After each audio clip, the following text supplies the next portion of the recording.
Bien, nuevamente bienvenidos y buenos días a lo que es la tutoría número 3 de la asignatura Producción de Recursos Didácticos. En este momento les estoy compartiendo lo que es mi escritorio. Por favor, me informan cuando les aparezca visible.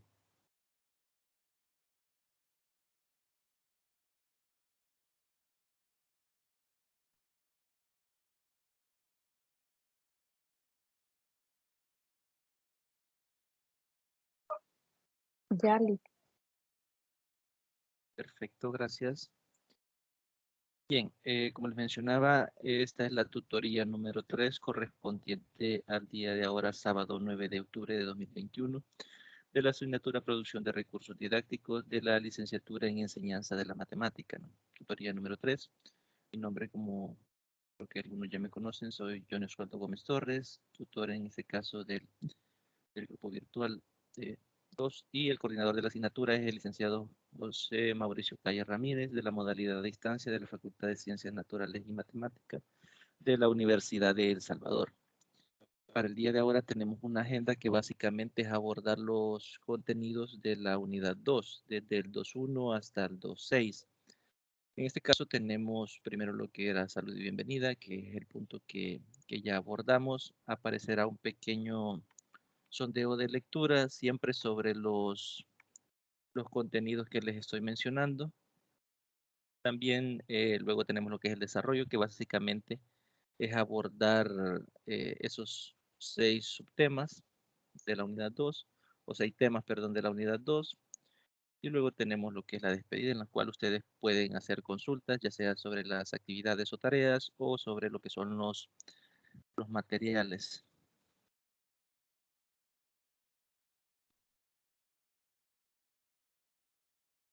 Bien, pasamos a lo que es una serie de recordatorios. En este caso, el primero es recordar que todas las tutorías de repaso serán los días miércoles previo a los días sábado, tal cual la desarrollamos el día miércoles, en horario de 8 a 9 de la noche. También recordar que la fecha de entrega de la tarea 2 es para el día miércoles 13 de octubre, antes de la medianoche. Y aquí pues se deja abierto el espacio para solventar dudas si es que las hay, ¿no? Ya en la tutoría de repaso abordábamos un poquito lo de la tarea para tratar de despejar tanto o esclarecer un tanto algunas dudas que se pudieran presentar. Si hubiese alguna otra duda en particular, pues quede el espacio abierto para que la puedan hacer o la puedan plantear.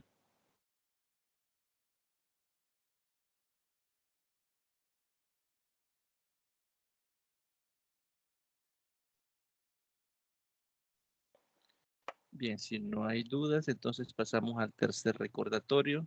Nos dice recordar que deben estar pendientes de la pestaña de avisos y de la fecha de la entrega de las actividades y de las tutorías virtuales, tanto de los días sábados como de los días miércoles, previo a las formales de los días. Siguiente punto es una pequeña reflexión. Aquí tenemos una pequeña imagen Tengo una como pregunta. ya. Hola, hola, Sí, una pregunta, sígueme. ¿la tarea tiene fecha de 13 o es para mañana? No, parece que vi que tenía 13 días. Eh, Acá en la agenda a mí me aparecía 13, pero vamos a corroborar en plataforma. Eh, sí, a mí también me parecía que ya recuerdo que sí, que era para domingo. A ver, acá en plataforma, a ver, puede ser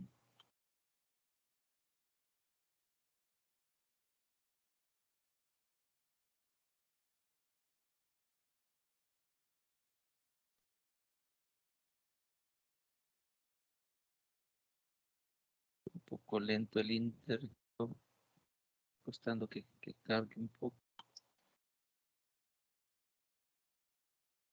No sé si alguno tiene a la mano las orientaciones también para comparar con con las orientaciones, lo que es la fecha de entrega. Sería tarea 2. Sí, según calendarización es para el 10. Entonces sí, también acá en plataforma aparece para el 10, sería para el día de mañana. Entonces sí es error el que se cometió acá en los recordatorios. Entonces sí, vamos a modificar acá. Y es, bueno, sería para entonces para el día de mañana, ¿no? Bien, tenía, como les mencionaba, una pequeña reflexión. Antes, pues, acá, como saben, esta es una asignatura, perdón, o puede ser una asignatura y una carrera que va enfocada directamente a la docencia. Por eso la mayoría de reflexiones que ustedes van a poder ver acá o que yo voy a estar incorporando siempre van enfocadas al aprendizaje, ¿no? O a la docencia más específico, ¿no? En este caso, la imagen que elegí, ¿no?, para compartir con ustedes acá nos dice que un buen maestro puede crear esperanza, encender la imaginación e inspirar amor por el aprendizaje, ¿no? Esa es una frase de Brad Henry. Y tenemos ahí una pequeña frase y una imagen, ¿no? Podemos ver a alguien que está eh, extrayendo libros de lectura, ¿no? Entonces, no sé si alguien desea colaborarme con lo que comprende que está queriendo transmitir tanto la imagen como la frase.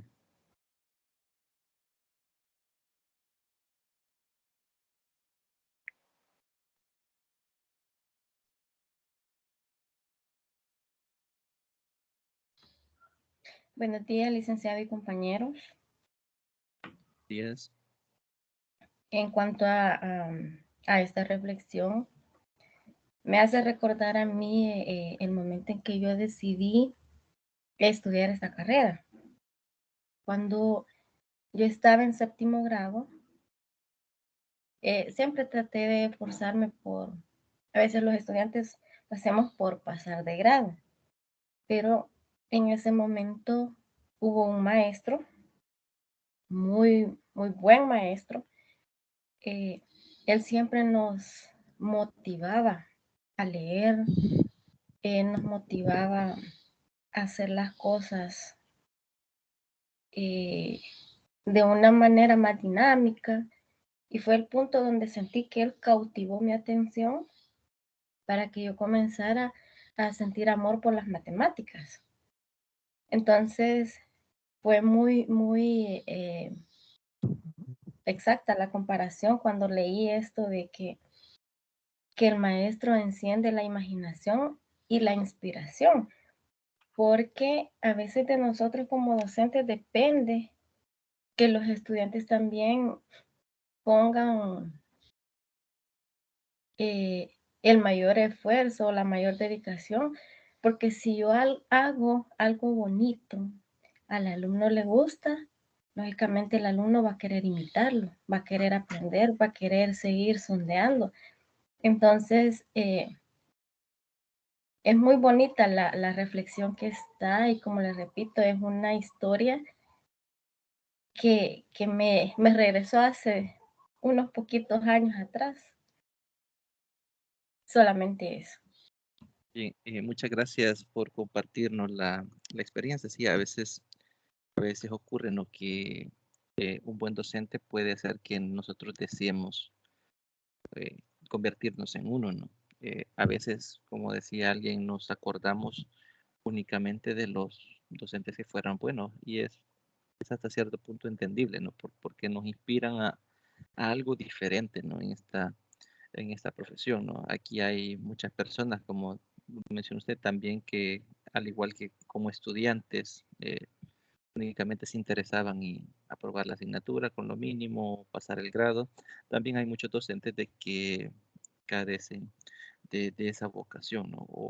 O que no buscan dar ese agregado extra hacia sus estudiantes y únicamente trabajan por por un salario, ¿no?, que no tiene nada de malo, ¿no? Ya que todos lo que buscamos es eso, ¿no? La supervivencia, ¿no? Pero esa carrera tiene más puntos en los cuales a veces con algún estudiante en particular, con algún problema en particular, nosotros podemos dar algo extra en nuestra profesión y ayudar a ese o a esos estudiantes. Me llamó bastante la atención lo que menciona, ¿no? Que eso específicamente le inspiró a estudiar matemática, ya que a veces matemática es lo que más cuesta inspirar. O sea, por ejemplo, lenguaje, asignaturas así sociales a través de la lectura, a veces al estudiante le gusta la asignatura y pues no cuesta tanto encarrilar el gusto hacia esas áreas, no como la matemática, ¿no? Que muchos estudiantes antes de iniciar un proceso formativo en el área ya tienen una predisposición negativa hacia las matemáticas, ¿no? Que son difíciles, que no sirven para nada, que lo que aprendas ahí no lo vas a utilizar nunca en la vida, etcétera, etcétera, ¿no? Ahí, digamos, en matemática existe ese rechazo por la gran mayoría de estudiantes y es un problema social que se da en los centros escolares y en las aulas con las que todos nos vamos a enfrentarnos algún día, ¿no? Trabajando ya directamente ahí se van a enterar o se van a dar cuenta ustedes de esa problemática, que es bastante existente y que es parte de nuestro deber como docentes del área de la matemática, tratar de cambiar esa forma de visualizar o de ver o entender lo que es la matemática, ¿no? Gracias por la participación. No sé si alguien más quiere agregar algo o pasamos a lo que es el sondeo de lectura.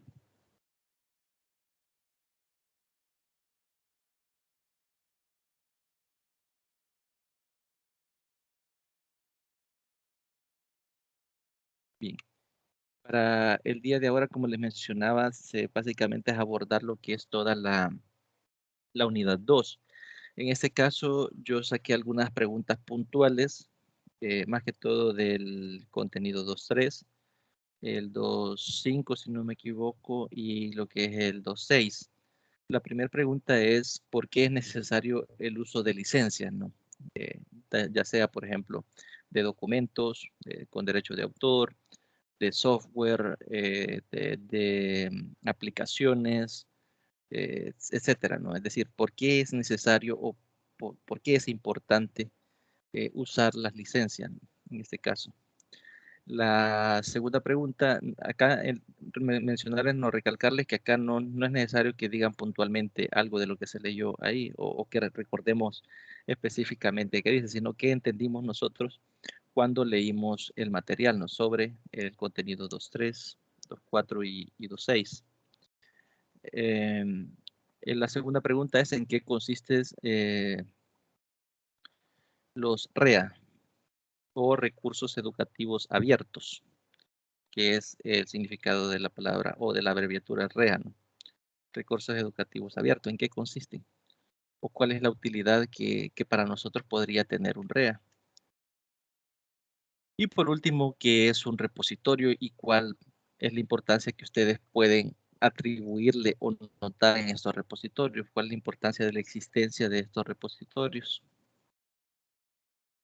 Entonces, dejo planteadas las preguntas. Si alguien desea participar, pues solo me dice con cuál de las preguntas y pues yo le dejo abierto el espacio para que pueda responder. Repito, en este caso no es que hayan memorizado la definición, sino lo que yo busco es saber que se han leído los materiales, ¿no? O que se tiene una idea, ¿no? De qué es lo que está plasmado ahí.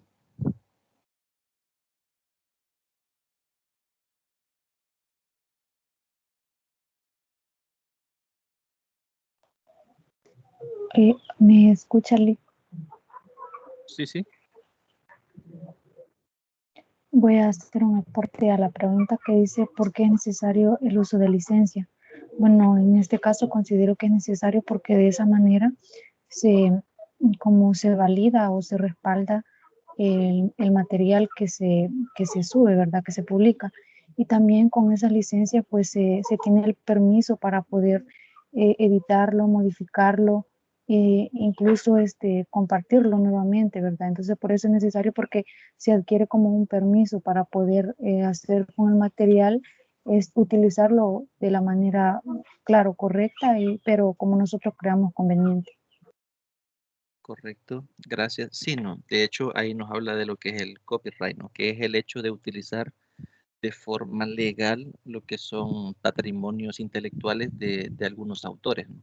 Esto se extiende más allá de lo que son textos, es decir, información o documentos en particular, ¿no? Esto también abarca, como les mencionaba, lo que es software, ¿no? Por ejemplo, usted utiliza GeoGebra, usted se va a dar cuenta de que cuando usted descarga, le aparece ahí unos mensajitos de aceptar todas las condiciones y políticas de uso.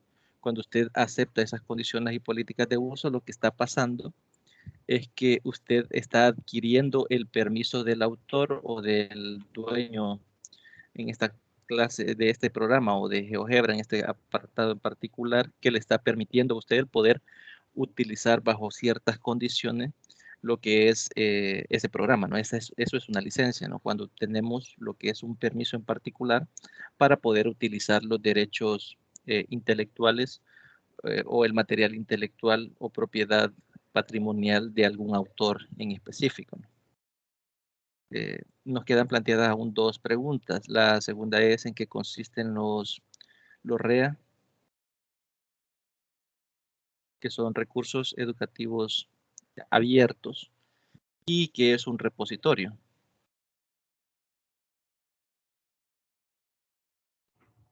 Buenos días, compañera licenciada. Sí, buenos Bueno, días. quizá un poco acerca del REA, ¿verdad? De los recursos educativos abiertos. Bueno, en la actualidad quizás estamos usando bastante esos recursos, ¿verdad? En cuanto a la enseñanza virtual, remota, como se quiera llamarlo. Estos recursos han venido a darnos bastante empuje ahora con la pandemia, ya que son abiertos, ¿verdad? Como dice ahí, son gratis, quiere decir de que se pueden mejorar, ¿verdad?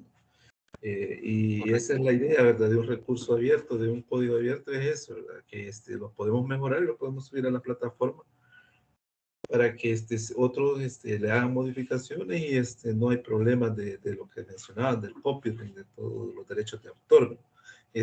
Uno de los ejemplos de estas plataformas, podemos hablar de el recurso que estamos usando, Team, Meet, y la ventaja que tienen es de que se pueden grabar, pues, o sea, se puede trabajar con el estudiante de formas síncronas y asíncronas, y el uso de infinidad de recursos, pues ahí podemos usar lo que mencionaba usted, GeoGebra, YouTube, otra enciclopedia, ¿verdad? Para lograr un mejor aprendizaje en el estudiante. El detalle, siento yo que como docente se tiene de que necesita tener preparado y bien investigado pues lo que va usted a querer compartir con los estudiantes, porque si no lo tiene, estar conectado en línea y estar buscando recursos y todo eso, no va a permitir una buena clase, pues entonces necesariamente necesitamos tener ya planificado, por decirlo así, ¿verdad? La clase. Y también hay bastantes otras, ¿verdad? La pizarra virtual también, bien, el chat, el WhatsApp, todo eso son bien necesarios en la actualidad para poderlos comunicar con los estudiantes solamente. Correcto, gracias. Sí, creo que hizo un muy buen resumen de lo que en realidad son los recursos educativos abiertos, ¿no? De hecho, el objetivo o la finalidad que podemos observar en estos recursos es el hecho de generar más conocimiento, es decir, podemos, como usted bien lo decía, utilizar el existente, mejorarlo, adaptarlo, porque hay documentos o hay información que funciona muy bien en unos entornos que tal vez son diferentes al nuestro. Por ejemplo, yo recuerdo en una asignatura de investigación que se estaban investigando lo que son los estilos de aprendizaje, se encontró lo que es un test estandarizado, ¿no? Que es parte de estos REA, que un autor lo probó, lo verificó y vio que medía en realidad el instrumento lo que se deseaba medir y lo dejó abierto para que cualquier persona en cualquier parte del mundo pudiera utilizarlo con ese objetivo. La única condicionante es que mencionara lo que son los derechos de autor, ¿no? Pero que quiero mencionar de esto es que a veces hay que adaptarlo porque hay palabras que aunque esté en español, aquí nosotros las entendemos o las entendemos, no las entendemos o las entendemos diferente, ¿no? Entonces a ese grupo de estudiantes les tocó hacer una adaptación de lo que es este test, ¿no? De CHAEA, para pasarlo a un grupo de estudiantes acá en nuestro país, ¿no? En la investigación que ellos estaban realizando. Entonces, estos recursos abiertos nos permiten la posibilidad de modificarlos o adaptarlos a nuestra utilidad y luego tenemos que compartir, ¿no? Tenemos la obligación o adquirimos la obligación de compartir también el recurso modificado que nosotros hemos utilizado, ¿no? ¿Por qué? Porque la idea es que el conocimiento se siga multiplicando, ¿no? Que estos recursos sigan aumentando y se sigan mejorando, ¿no? Gracias por las participaciones. Creo que vamos a dejar solo planteada lo que es la última pregunta, que es un repositorio. Vamos a pasar entonces a lo que son ya los contenidos, ¿no? En esta unidad 2 tenemos el contenido 2.1, que es la logística para la producción de materiales didácticos en educación matemática. Tenemos el 2.2, que es ortografía y redacción. El 2.3, que es el uso de licencias. El 2.4, que es recursos educativos abiertos. El 2.5, que es movimientos educativos abiertos. Y el 2.6, que es los repositorios y respaldos. Vamos a comenzar con lo que es la logística para la producción de materiales didácticos en la educación matemática.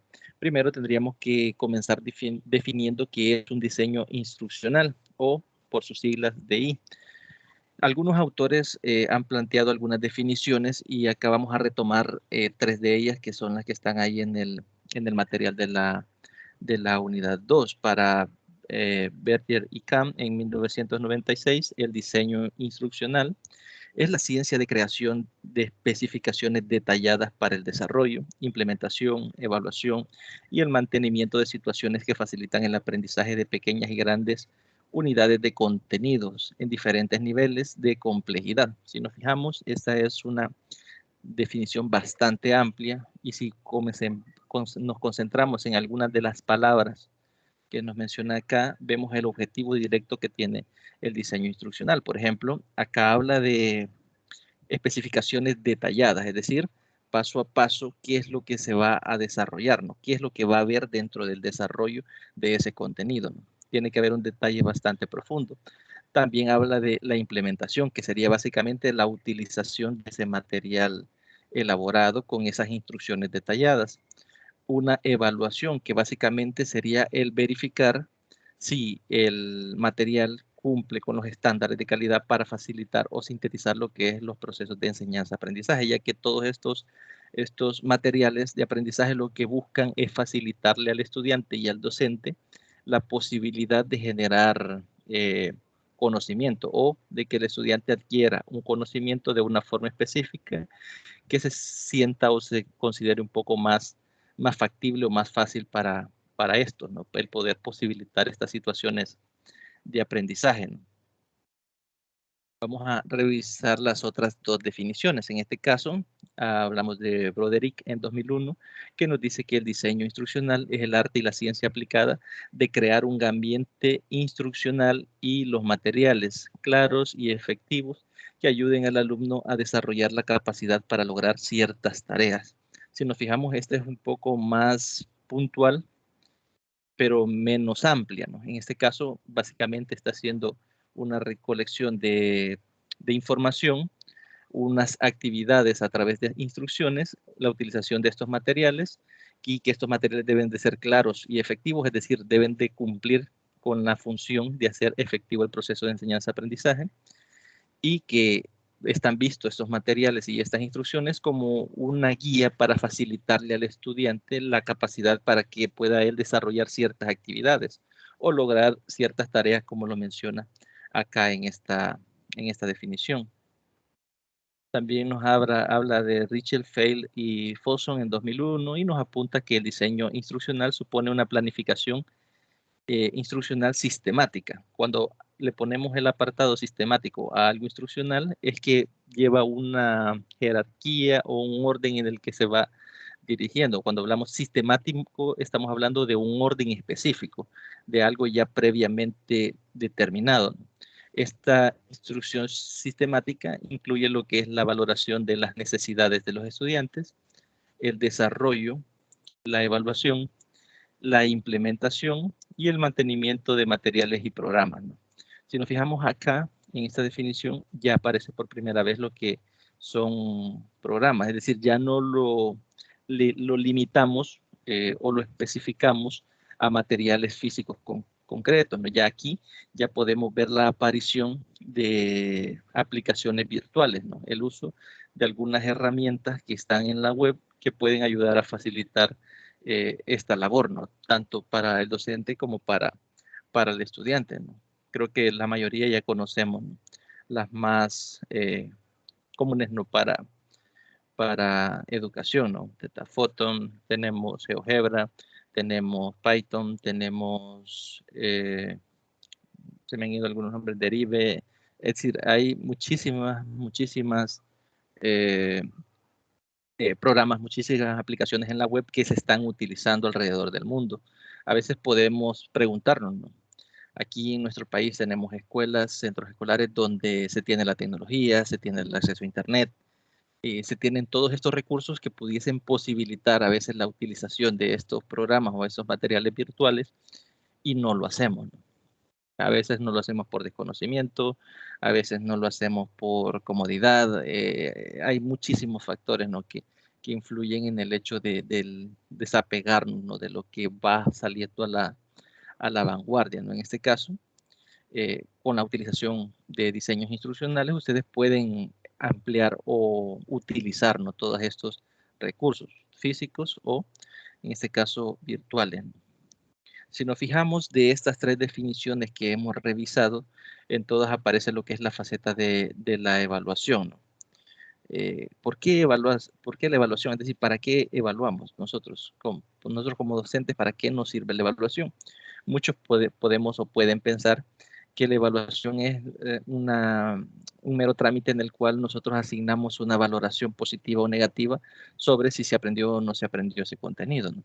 Pero en realidad la función de la evaluación va más allá de esto, es decir, no es o no finaliza cuando usted coloca una nota a un estudiante o cuando usted verifica si una herramienta le sirve o no le sirve, si puede ser utilizada o no puede ser utilizada, sino que permite la posibilidad de replantear todos los pasos que lleva el diseño instruccional. Es decir, pasamos por una etapa de análisis, por una etapa de ejecución, por una etapa de evaluación, y de la evaluación podemos volver al análisis. Es decir, podemos volver si en el caso en que la herramienta no funcionó como se esperaba, el por qué no funcionó, qué cambios se pueden hacer, qué adecuaciones se pueden hacer para poder intentar solventar algunas dificultades que se tengan y utilizar determinadas herramientas, ¿no? Y volvemos a todo el proceso, ¿no? De desarrollo, nuevamente volvemos a la aplicación, nuevamente volvemos a la evaluación y ahí vamos a ver un pequeño círculo, ¿no? Formado ahí. De hecho, una de las imágenes que ya vamos a ver más adelante aparece todas las etapas que esto conlleva y cómo esto es un ciclo, ¿no? Un ciclo que básicamente para el docente es interminable, ¿no? Porque siempre estamos incorporando herramientas nuevas, actividades nuevas, y estamos en esa labor, ¿no? De ir mejorando día con día. También nos dice que podemos decir que el diseño instruccional es el que debe crear ambientes de aprendizaje que promuevan la participación en actividades significativas para los participantes, presentando atención a los siguientes 4 componentes. Bien, de lo que acá nos menciona hay algo bastante importante, y es esto de actividades significativas. ¿Qué quiere decir que una actividad sea significativa? Que, por ejemplo, en matemática nosotros utilizamos este término. Por ejemplo, decimos que el estudiante, más que todo cuando elaboramos objetivos en nuestro planteamiento didáctico o nuestros guiones de clase, entonces que el estudiante tenga un aprendizaje significativo. Pero ¿qué quiere decir en realidad que estas actividades sean significativas? Pues básicamente lo que quiere decir que el estudiante sea capaz de adquirir el concepto matemático que les estamos planteando o presentando y lo pueda utilizar en su entorno.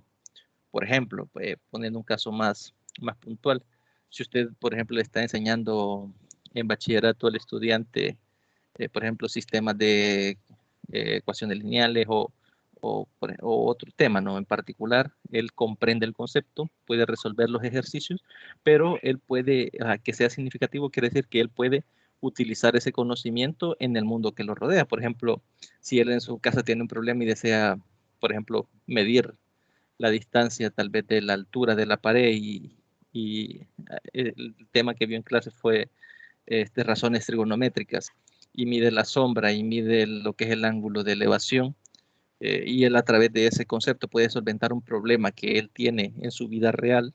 Entonces el aprendizaje que ese estudiante tuvo fue significativo, es decir, significativo es que todo lo que aprendió a través de estas actividades se apropie de ese conocimiento y lo pueda utilizar en su vida diaria, ¿no? O en su quehacer diario, ¿no? Ahora bien, ¿cuáles son esas componentes que menciona acá? Nos habla de 4 componentes. Primero, la actividad colaborativas y el debate entre los participantes. Es decir, deben de haber actividades en las cuales los estudiantes o el grupo de estudiantes interactúen entre sí con el conocimiento que se está impartiendo o con el tema central de discusión. Algunos utilizan lo que es el debate, otras personas utilizan más que todo en matemática lo que son resoluciones de guías en pareja, en grupos de 4 personas, y eso genera que los estudiantes entre sí generen una conversación con el punto central del contenido. Es decir, ver si lo que se está haciendo, lo que se ha entendido, lo que se ha comprendido, está de forma correcta, ¿no? El otro punto es el uso inteligente de artefactos y herramientas que estén de acuerdo a las situaciones actuales del contenido. Es decir, que ese contenido esté actualizado, y no solo actualizado, sino que también esté de acorde a lo que es el panorama que se vive, ¿no? En particular, bajo el cual se está dando el desarrollo de ese contenido. Es decir, que el contenido esté lo más actualizado posible, y que aparte de ello, que sea un aporte intelectual directamente representativo o característico, o que les funcione a ellos para algo en particular. Por ejemplo, si nosotros vamos y enseñamos, por ejemplo, el plano cartesiano y lo hacemos a través de un cartel o lo hacemos en la pizarra, no estamos utilizando lo que es la situación actual del contenido, ¿no? Ya que ahora tenemos aplicaciones como GeoGebra que hacen más interactivo lo que es la explicación de esta clase de contenido, ¿no? De esta clase de herramientas, ¿no? Y le estamos dando un plus al estudiante con el hecho de poder interactuar él también con ese contenido. De hecho, como la mayoría de estudiantes hoy en día están más familiarizados con lo que es la tecnología, se interesan más cuando se les presenta esa clase de herramientas virtuales para explicar un contenido matemático, que si yo me voy y me enfoco únicamente en la pizarra o en carteles, ¿no? ¿Por qué? Porque eso ellos lo han visto durante años, es decir, un cartel o el uso de la pizarra para ellos no es algo novedoso. Entonces, cuando se les presenta un contenido haciendo uso de esta clase de recursos, para ellos suele ser un poco más llamativo o más interesante, ¿no?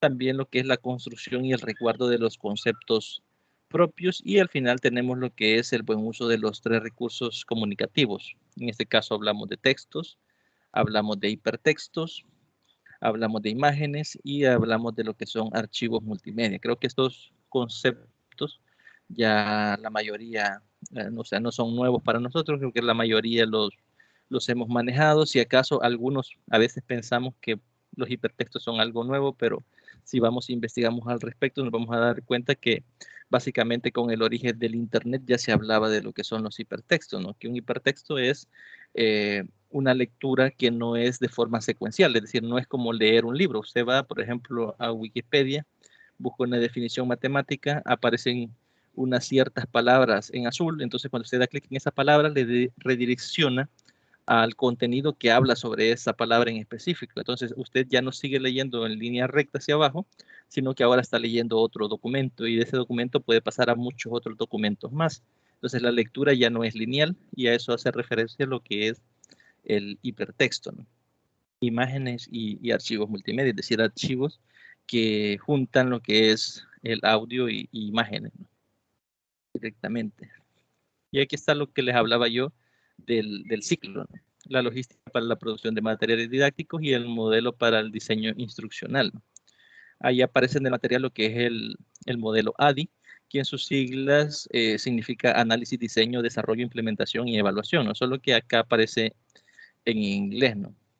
Aquí están esas fases, y si nos fijamos y ponemos un poco de atención acá, analizamos la situación, analizamos la acción educativa, diseñamos una propuesta para enseñar ese contenido o esa acción educativa que deseamos desempeñar, desarrollamos lo que planteamos en el diseño, y luego implementamos todas esas herramientas o todos esos recursos que se plantearon en el desarrollo y en el diseño, y luego evaluamos, ¿no? Evaluamos, verificamos si estas herramientas o esos recursos con el tema en particular genera beneficio, o si sintetiza lo que es el proceso de enseñanza-aprendizaje o se lo facilita, mejor dicho, al estudiante. Entonces, si no fuese así, podemos volver a la opción de diseño, volvemos a rediseñar, volvemos al desarrollo, volvemos a la implementación y luego volvemos a evaluar. Puede ser que consideremos que el diseño estaba correcto, que el diseño que se había elaborado era bien, pero tal vez el desarrollo y la implementación no fue la adecuada. Entonces también de este punto podemos pasarnos directamente al desarrollo o volver, mejor dicho, al desarrollo, volvemos a la implementación y nuevamente a la evaluación, ¿no? Y es un proceso que ahí está, ¿no? Iteración tras iteración, repitiéndose y básicamente es la labor del docente, ¿no? Tenemos también acá la descripción de cada uno de estos elementos, ¿no?, que están en el método ADI, y vamos a ver en qué consisten, ¿no? Por ejemplo, nos habla del análisis. Nos dice que el resultado de la fase de análisis es un documento resumen en el que se definen los problemas y se exponen los descubrimientos, que son los siguientes.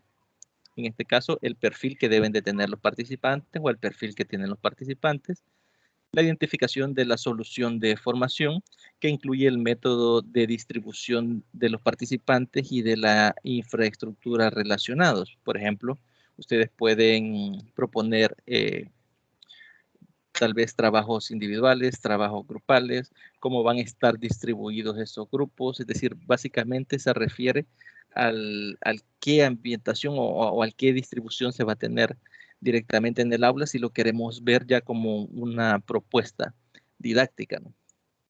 También tenemos lo que son los recursos disponibles, es decir, con qué recursos contamos. Ahí debemos de incluir lo que es el presupuesto, que serían los recursos económicos, los recursos humanos, en relación con lo que está disponible, y una descripción de las necesidades que existen, ¿no? Por ejemplo, si ustedes van a utilizar o van a proponer la utilización de una herramienta como GeoGebra, aquí se debe de considerar también la utilización de una tercera persona que ayude como soporte técnico, perdón, como soporte técnico para los estudiantes, ¿no? Porque tal vez usted como docente o el docente que va a llevar a cabo la propuesta sepa utilizar GeoGebra, pero puede ser que los estudiantes no. Entonces, puede que pase de que si los estudiantes van a estar utilizando la aplicación o el programa para solventar algunos problemas planteados, ellos se encuentren con la imposibilidad de hacerlo, no tal vez porque no quieran, sino porque no lo saben utilizar. Entonces, aquí en esos recursos también hay que plantearse eso, ¿no?, que con base al recurso utilizado puede que se necesiten instrucciones o instructores adicionales, personas que nos colaboren en el desarrollo de las actividades, ¿no? No solo los recursos físicos, sino también lo que son los recursos humanos, ¿no?, y los recursos económicos. También tenemos que valorar lo que es en esta etapa de análisis el tiempo disponible, ¿no? Cuánto tiempo se va a disponer para el desarrollo de todas las actividades que se pretendan llevar a cabo. También la descripción del modelo de medición del éxito, es decir, qué tan factible va a ser el desarrollo de esas actividades educativas con la propuesta que se esté realizando, ¿no? Luego, en la etapa de diseño, es la fase directamente del diseño, ¿no? Aquí, algunas partes que podemos resaltar: se escribirán los objetivos de la unidad o módulo, se diseñará lo que es la evaluación, es decir, cómo se evaluará, escogerá los medios y los sistemas de hacer llegar la información, por ejemplo, si esos medios van a ser digitales a través de correo electrónico, a través de alguna plataforma en particular, por ejemplo, Classroom, plataformas educativas, ¿no? O puede ser físico, impreso, etcétera, etcétera. Todo eso hay que diseñarlo, hay que pensar el cómo se va a presentar esa información. También determinar el enfoque didáctico en general, se planificará la formación. Es decir, se decidirán las partes y el orden del contenido, es decir, cómo cronológicamente va a estar diseñado ese contenido, ¿no? También diseñará las actividades para el participante, identificará los recursos y materiales que usará para dar a conocer el contenido y para la evaluación de este. Es decir, si se hará, por ejemplo, algún test, en el caso de utilizar alguna herramienta virtual, algún desarrollo, alguna temática o cómo usted pretende que se evalúe el contenido con los recursos que se han planteado para verificar, ¿no?, que todo el diseño instruccional tenga eficacia, ¿no?, que sea efectivo en sintetizar qué es lo que busca siempre la didáctica, lo que es el proceso de enseñanza-aprendizaje, ¿no? Ahora, la etapa de desarrollo nos dice que en este punto se elaboran los materiales, ya sean físicos o digitales, y se desarrollan actividades como, por ejemplo, trabajo con los productores o programadores para desarrollar los medios. Esto se hace en el caso en que sean productos multimedia de otro nivel. Por ejemplo, a veces como docentes nosotros no tenemos tanto conocimiento de la tecnología, entonces a veces requerimos de personas, podemos tener la idea tal vez, pero requerimos de personas que sí tengan ese conocimiento y que sí nos puedan apoyarnos. Por ejemplo, tal vez usted va a utilizar en el análisis planteó o en la fase anterior del diseño planteó tal vez una presentación virtual vía página web, pero usted no puede crear página web, ¿no? Entonces aquí se debe considerar la utilización de personas que sí tengan ese conocimiento para poder llevar a cabo ese elemento. Es decir, tiene que haber algo concreto entre el diseño y lo que es el desarrollo, ¿no? Ya que si planteamos cosas en el diseño que nosotros no somos capaces de llevar a cabo, no tendría mayor sentido, ¿no? También nos habla del desarrollo de materiales didácticos del docente, desarrollo del manual de usuario y de las guías del alumno en el caso en que se implementen herramientas de software. Aquí entra el punto que les mencionaba, ¿no? El hecho de que muchas veces puede que el docente o puede que el estudiante no sepan utilizar la aplicación. Entonces, en el desarrollo y en el diseño deben estar presentes lo que es o tomado en cuenta lo que es este elemento, ¿no? Si es un software el que se va a aplicar, en este caso en el desarrollo debe de haber, digamos, unas instrucciones o un manual de usuario o una guía que el estudiante va a seguir para que pueda utilizar ese software, ¿no? También, ¿no? Como lo mencionaban, puede ser que utilicen a alguien que les esté supervisando o colaborando, ¿no?, con la utilización de esas herramientas, en el caso en que sean directamente herramientas virtuales, ¿no? También tenemos el desarrollo de actividades para los participantes, el desarrollo de la formación y la revisión y agrupación o publicación del material existente. Es decir, bajo qué medio se pretende publicar todo el material que se esté preparando, ¿no? Como les mencionaba, eso pueden ser a través físicos, a través de materiales impresos, libros, revistas, etcétera, ¿no? O puede ser de forma virtual a través de algunos entornos virtuales.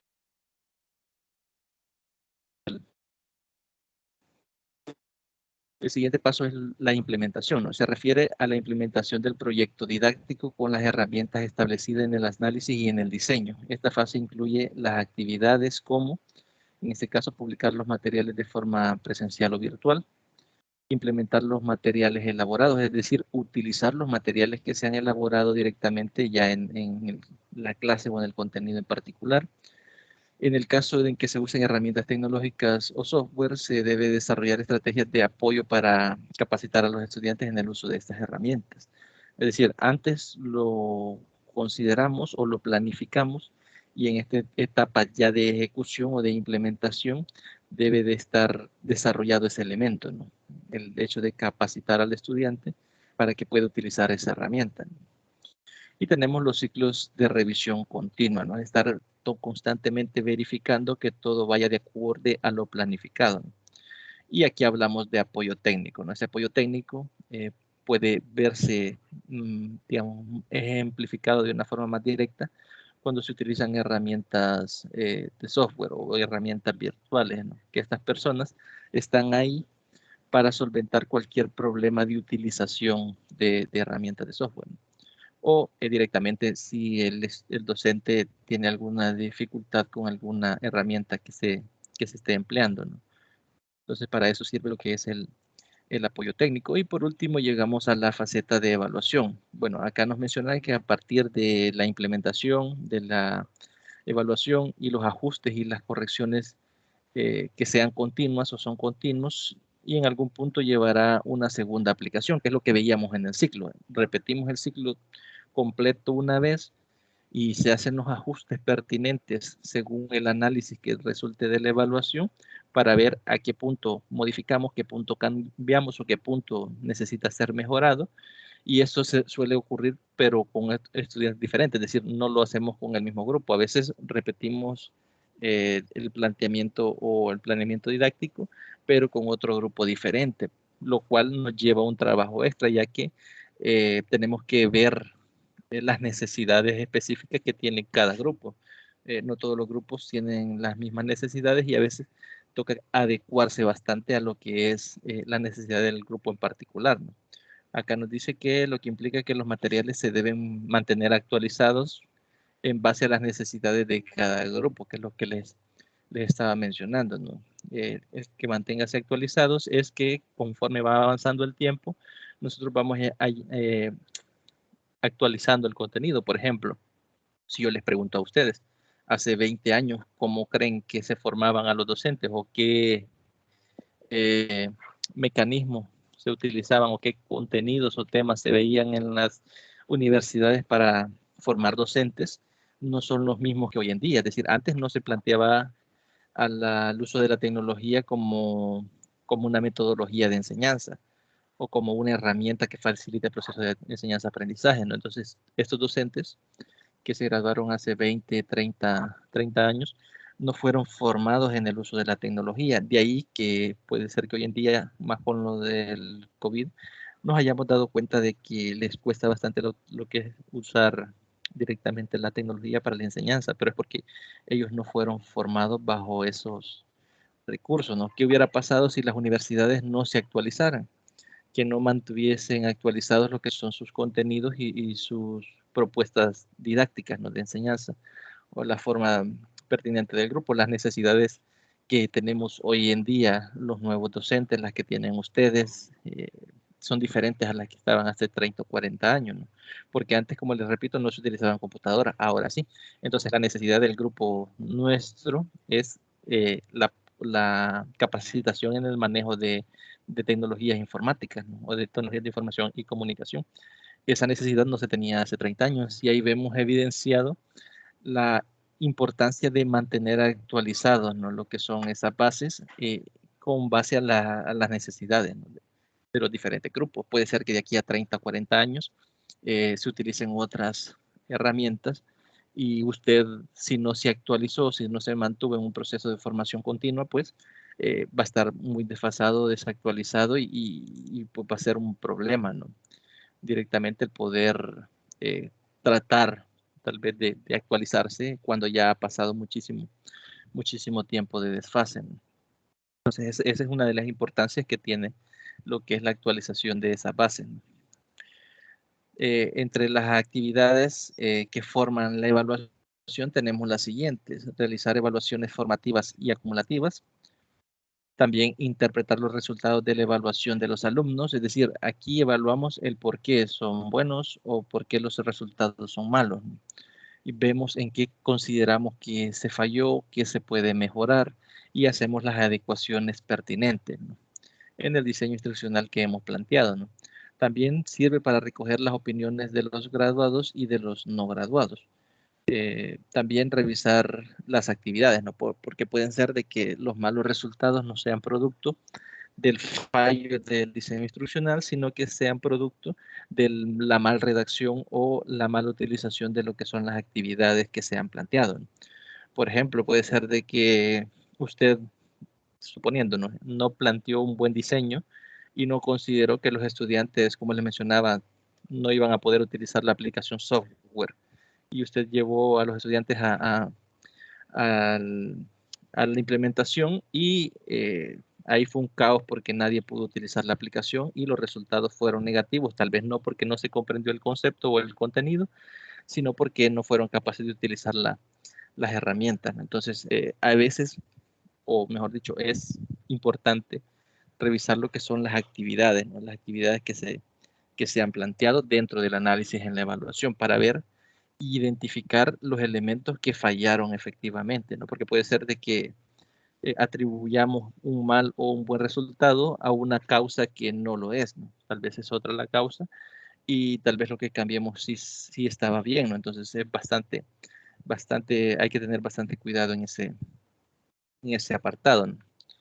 Luego de vistas las etapas, acá el material nos mencionaba que en ese punto, después de verificar esos elementos, podemos establecer que la función que busca el diseño instruccional o docentes serán creadas, serán crear entornos que favorezcan la interacción entre los alumnos y los materiales. Es decir, lo que busca directamente el diseño instruccional es que el estudiante, el docente, pueda interactuar con los materiales, ¿no? Y que esos materiales le facilitan lo que es el proceso de aprendizaje o el proceso de enseñanza-aprendizaje. El participante deberá estar atento a la información, organizarla en imágenes mentales e integrar estas imágenes con los conocimientos previos, ¿no? Es decir, el estudiante a través de estos materiales va a organizar la información que está recibiendo, va a crear sus propias imágenes cognitivas de esta información y la debe de asociar a lo que él ya conoce, ¿no? sobre estos temas en particular. También nos dice que el docente cuenta con una variedad de recursos para lograr atraer la atención de los alumnos en temas relevantes.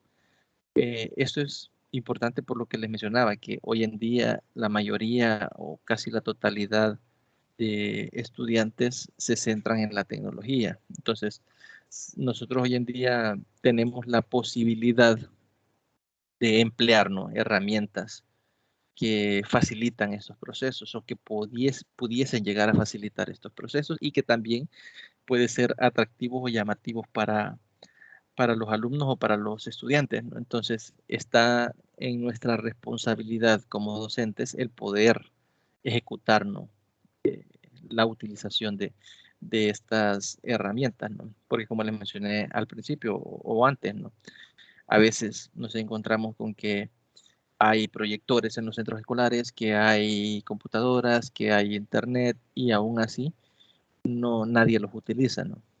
Yo tuve una experiencia hace algunos años, yo llegué a trabajar de interino a un centro escolar y yo recuerdo que según yo, o sea, también fue error mío el no averiguar primero, ¿no? Según yo asumía de que no se tenían recursos digitales o tecnológicos, ¿no? Ya que yo como veía que nadie los utilizaba, dije yo, pues no hay. Entonces pasé varios meses trabajando ahí y no averigüé, ¿no? Entonces me dediqué a trabajar únicamente con el libro de texto y método tradicional, ¿no? Pizarra, libro de texto y a veces algunas actividades fuera del aula, ¿no? Por ejemplo, cálculo de áreas, salieron muchachos en grupos a medir ventanas, a calcular el área de ventanas, de puertas, hasta de la cancha, etcétera, ¿no? Pero no hubo ninguna utilización de mi parte de recursos tecnológicos. Ahora bien, ¿por qué? Porque yo asumí erróneamente que no se tenían. Yo veía que nadie los empleaba, entonces yo eh, falsamente creí que no había, pues, porque como yo escuchaba de que exigen tal cosa, exigen, pero no proporcionan internet, ¿no? Yo he escuchado comentarios de esa clase, ¿no? Entonces, a veces llegamos a esos centros escolares y vamos con esa idea específica, ¿no?, de que no hay tecnología, pero qué sorpresa me llevé. Un cierto día, el director me mandó a buscar, ¿no?, a dirección unos papeles que tenía en unas gavetas. Abro la gaveta, 3 computadoras, un proyector, un montón de cuestiones tecnológicas que tenían ahí que hasta polvosas estaban. Entonces, lo vi y me sorprendí porque no había nadie que los pidiera, pues. Entonces, pensé también que pudiesen estar dañados y le pregunté al director, ¿no?, que si funcionaban. Sí, me dijo, lo que pasa es que nadie los usa. Entonces, después de eso yo comencé a solicitarlos a dirección, a prestarlos y a utilizarlos. Entonces, a veces cometemos como docentes los errores de tenemos los recursos y por comodidad, por algún otro factor en particular, no vamos y lo utilizamos, ¿no? Entonces, la invitación no es a cambiar eso, ¿no? Directamente con estos diseños instruccionales, ¿no? Que sea algo llamativo al estudiante, y actualmente o en los días que estamos viviendo, lo más llamativo para los estudiantes o para una parte de los estudiantes es la tecnología o el uso de tecnología, ¿no? Un subcontenido del contenido 2.1 habla sobre la selección del material. Un paso para con la construcción de materiales didácticos es la selección de las fuentes de información. Cuando usted va y desea redactar un tema en particular de matemática, lo primero es preguntarse de dónde va a salir la información, ¿no? Pues esto puede ser que salgan de libros de texto, de revistas, etcétera, ¿no? Incluso de páginas web, ¿no? Que es bastante famoso hoy en día, que se nos facilita un montón el acceso directamente a información a través de las páginas web. Entonces, acá nos dice que en realidad el punto debemos cuestionarnos las siguientes preguntas, ¿no? Primero, ¿dónde vamos a buscar la información? Es decir, ¿en qué sitio o dónde específicamente? Ahora, ¿qué fuentes van a ser válidas? Hay información que podemos encontrar en la web, en páginas de tareas o otra clase de páginas libres y abiertas en la que cualquier persona puede editar y publicar cualquier cosa, y no necesariamente esa publicación tiene un carácter verdadero, ¿no? O un carácter oficial, ¿no? Académico, mejor dicho. Entonces, hay fuentes que no son válidas, ¿no? Hay fuentes de que, por ejemplo, Rincón del Vago, una que es famosa que se me ha escapado en ese momento el nombre, Wikipedia. Hay muchísimas que tienen información importante, y yo no digo que allí hay información cierta. La gran mayoría de información que ahí está es cierta. El problema es que hay información que no es cierta. Entonces, esas fuentes, por esas pocas publicaciones que no son ciertas, no son fuentes válidas o no las consideramos fuentes válidas. Entonces, a veces cuando ustedes desarrollan una tarea de investigación, cuando ustedes en ese caso desarrollan una tarea como la que están llevando a cabo para generar recursos o establecer contenido con la utilización de algún recurso, hay que preguntarnos, ¿no? ¿Las fuentes que yo he tomado son fuentes válidas? Si lo son o no lo son, ¿no? También hay que preguntarnos cuáles son las características que debe cumplir esa información, es decir, qué característica en particular debe cumplir la información que usted está recolectando o que usted está buscando. También qué materiales existentes que pueden servir en el aula, ¿no? Es decir, qué materiales de los que existen actualmente pueden servirles para determinado contenido en el aula, ¿no? Yo les mencionaba en la tutoría de repaso, por ejemplo, lo que son las regletas de Cursinaire, ¿no? O bloque base 10, etcétera, etcétera, que estos recursos para algunos temas en particular de matemáticas se encuentran, pero puede ser que usted elija un tema que no sea tan común con la utilización de la tecnología. Entonces, usted tendría que ir a verificar si existe algún material, ya sea físico o virtual, que le facilite el desarrollo, ¿no? Del contenido que usted ha seleccionado. Y tenemos acá algunas fuentes de información, por ejemplo, la llamada literatura gris, que son informes, son documentos de proyectos, son capacitaciones, son congresos, son talleres, etcétera, ¿no? ¿Por qué se le llama gris? Porque en este caso no tiene un carácter académico. Por ejemplo, si usted descarga una tesis, esta tesis ya está verificada por la universidad, ya tiene un carácter académico, una rigurosidad un poco mayor que a veces documentos de proyectos o capacitaciones que se encuentren en la red, ¿no? Pero en este caso, esta literatura gris es una fuente también de información, ¿no? También tenemos lo que son libros y monografías, tenemos obras de consulta o de referencia, tenemos bibliotecas virtuales. De hecho, por si no lo saben, la Universidad de El Salvador tiene su propia biblioteca virtual, en la cual todos los trabajos, todas las tesis que los estudiantes hacen para graduarse, para obtener el grado de licenciaturas, etcétera, etcétera, quedan en la universidad. De hecho, si usted hace tesis al finalizar la carrera, se va a dar cuenta de que le piden 3 copias, ¿no? Le piden una copia que la mandan para San Miguel, una que queda en la central y la otra no sé para dónde más le envían, y le piden también el documento en digital, ¿no? En un disco, que ellos lo suben a la red. Yo años después de que me gradué me enteré de que mi tesis ahí estaba, y la busqué, y sí, cualquier persona, es un texto abierto, cualquier persona la puede descargar, la puede leer, etcétera, etcétera. Entonces, para eso sirven las bibliotecas virtuales, no para generar materiales que puedan servir en un futuro como base de unas futuras investigaciones o unos futuros materiales nuevos, ¿no? También tenemos lo que son documentos iconográficos, audiovisuales y multimedia. De hecho, también la Nacional cuenta con lo que es la biblioteca, donde ahí hay estudiantes que han regalado los discos, ¿no? Que han regalado, por ejemplo, producciones que se han hecho, han regalado películas, documentales, etcétera, etcétera, ¿no?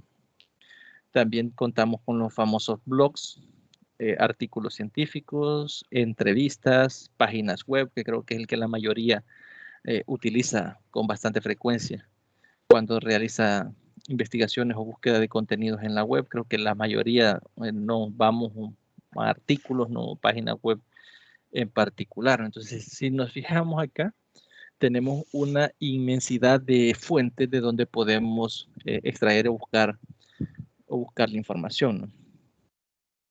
Ahora bien, toda esta información que usted recolecta, la recolectamos de forma desordenada. Por lo general, usted tiende a guardar todos los archivos, a cortar las partes que considera que le sirven, desechar lo que no, etcétera, etcétera. Entonces, buscamos una forma directamente de organizar esa información. Y es lo que vemos aquí a continuación, que nos dice que se usan criterios muy generales para agrupar los materiales didácticos. En ese caso se utilizan dos, de acuerdo a su formato y de acuerdo a su utilidad. Veamos primero de acuerdo a su formato. De acuerdo a su formato puede ser de soporte, de accesibilidad o de difusión. Si es de soporte, sería el medio bajo el cual tenemos acceso a él, que puede ser físicos, impresos o libros, o pueden ser archivos virtuales, ¿no? PDF, documentos de Word, etcétera, ¿no? También de acuerdo a la accesibilidad puede ser de acceso libre, es decir, gratuitos, o de acceso privado. Muchas veces cuando ustedes desarrollan investigaciones se van a dar cuenta que les muestra que la información que les proporciona es la que ustedes están buscando, da una pequeña vista previa, pero no le permite descargar, no le permite ver por completo el documento y le pide, ¿no?, que haga un pago o que se suscriba o algo, ¿no? Y en ese caso el tipo de acceso sería acceso privado, ¿no? Perdón. Luego tenemos lo que es la difusión.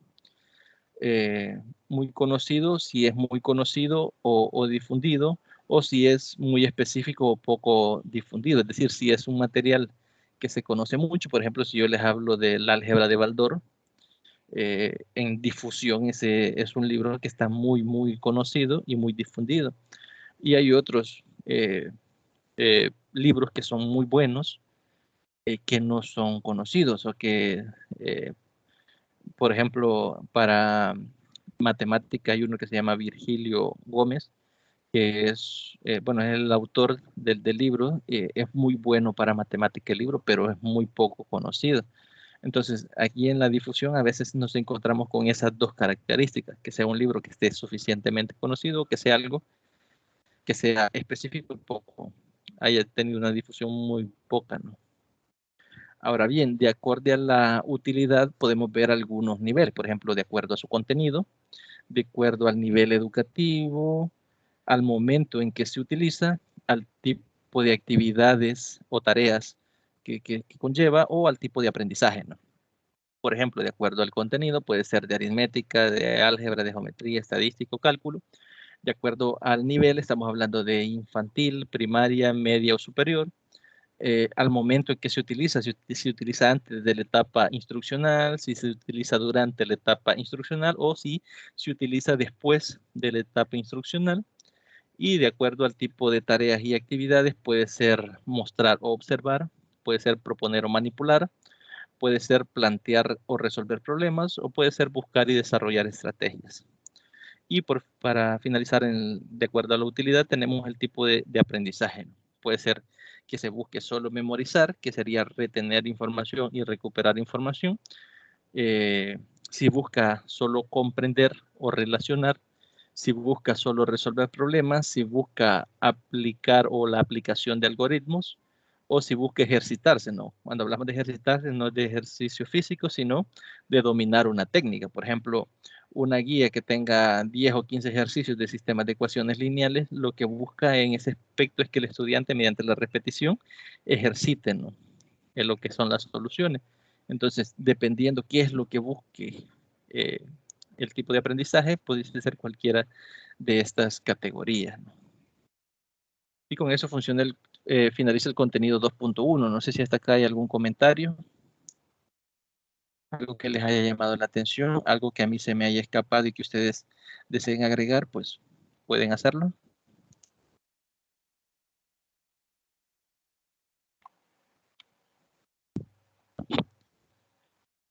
Bien, si no pasamos a lo que es el contenido 2, que es la ortografía y redacción. Nos dice que la función del texto instruccional debe ser fundamentalmente de orientación y de guía, permitiendo dos cosas. En este caso, primero, que el proceso de aprendizaje vaya desde sus aspectos más generales a los más esenciales. Y número 2, establecer, remitir y relacionar esos aspectos con otras fuentes de contenido, ¿no?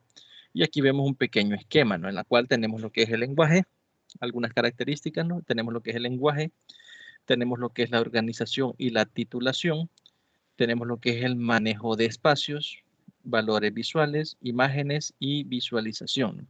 Y aquí pueden ver lo que es un periódico, ¿no?, porque básicamente eso es, ¿no?, el cómo organizamos texto con imágenes para compartir un mensaje, ¿no? Entonces vamos a ver cada una por separado de estas herramientas. Primero, el lenguaje. Nos habla al inicio de lo que es la adecuación. Nos dice que el texto emplea un lenguaje comprensible para quien va a ser el lector y debe ofrecer la información precisa. ¿Por qué hablamos de que sea comprensible? Porque puede ser que, aunque hablemos el mismo lenguaje, que es el español, utilicemos palabras diferentes. Yo les mencionaba el ejemplo del test CHAEA, ¿no?, que a veces tiene palabras que aquí conocemos o que conocemos de una forma diferente.